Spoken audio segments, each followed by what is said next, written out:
In a world searching for gaming knowledge comes the man, the myth, a legend in his own mind, Critical.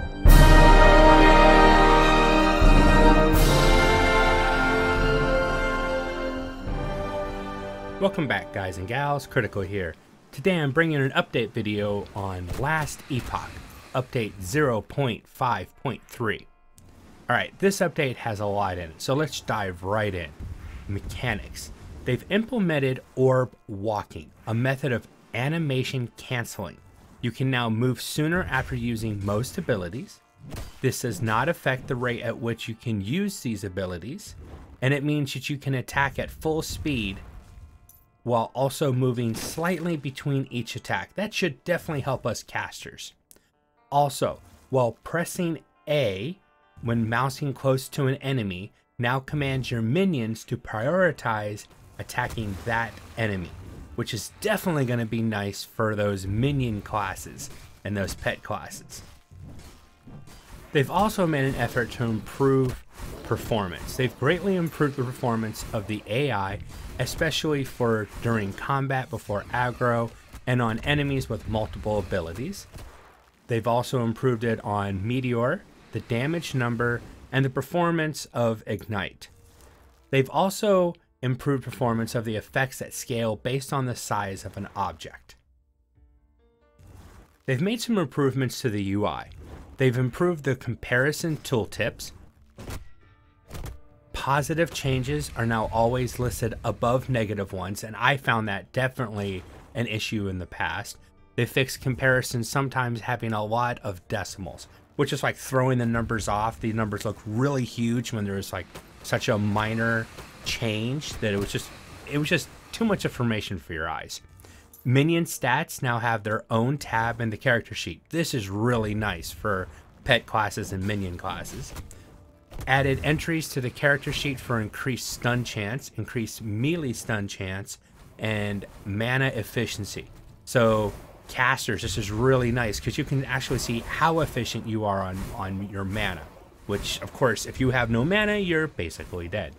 The world map now has tabs for each chapter, and I like the way this is done, where each one's got a tab. It's different than having some overall map where you just you pick your areas like in some games. So I appreciate that little touch. Now, changes to enemies. It is no longer possible for the Omen of Silence to drop fewer than 5 items. And I know I've seen a lot of people complaining about this. They'd be using that as a farm tactic, and they'd go and he might drop one and then drop one, and then 2 or 3 times later he would have a giant loot explosion and then go back to dropping one again. They fixed that.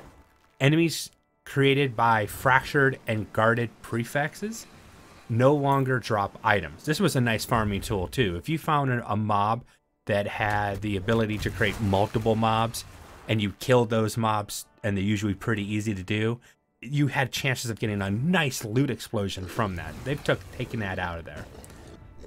Pursuers now use the correct charge animation and have shield rush style particles for their charges. And I saw this and it looks really nice. So get out there and find them, because I'm telling you, it really does look good. Alright, this one is probably going to be stuff that you're looking for. Changes to skills. Minions now move at different speeds in different situations.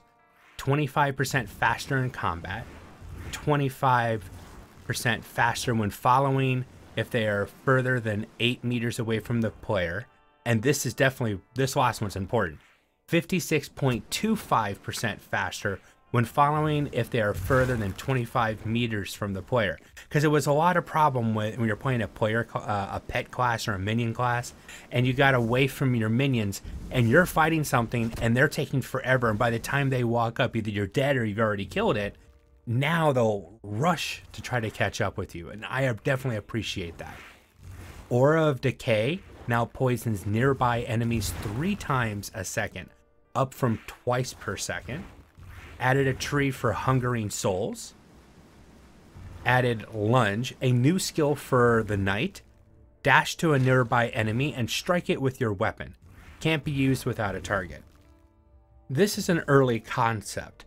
The developers want your feedback. They want to know how it feels to use. So make sure that you contact them on the forums and in Discord and give them some feedback on it. Added an increased area for Meteor. Summon wolves. Now sometimes flee when reduced to low health, and then rejoin the fight after a few seconds.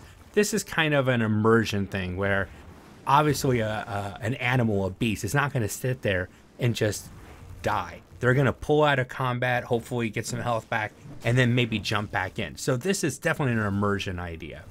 They reworked Volcanic Orb and added a tree for wandering spirits. So there's been some changes, there's some updates, there's even new skills. So you might want to play with your build to see what they've done. Maybe you'll find something else that works better for the build that you're playing right now. All right, guys and gals, I've saved the best for last, level design. That's right, we now have access to the first half, 4 areas of Chapter 2.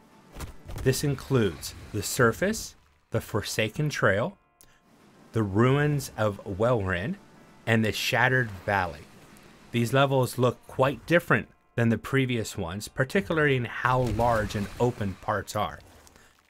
As these have several new types of enemies, which also appear in the arena now. Now, when they mean these areas are large, they are extremely large. Now, the first area or two is a little bit smaller, not as big as the last two, but the Shattered Valley took me a whole 15-20 minutes. I don't think I explored the whole thing.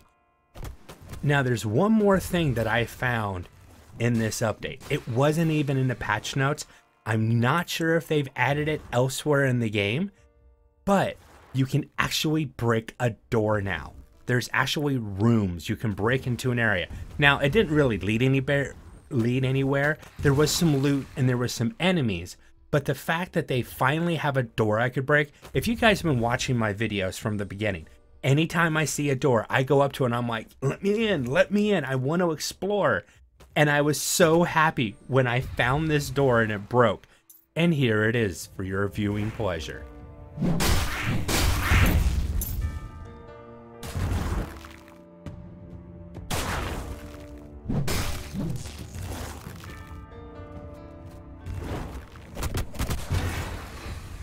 Now, I found a lot of doors in the new area that you could break, so I think there's something that's going to be implemented across the game. I don't know if I need to go back. I might have to start over with a new character and start testing all the old doors again and report back and see what I found. And it's one way to keep us playing the game, right? Hey, we're going to add something you guys have been asking for. Guess what? Go back to the new area and see if it's still in there. I don't know. I really haven't tested it. I was so excited to do this video that I still have to do a lot of testing. All right, guys and gals, I've been Critical. This has been an update video for last Epoch, update 0.5.3. I hope you have enjoyed this content. If you have, drop a like, consider subscribing, and I'll catch you guys in the next one. Take it easy. Bye.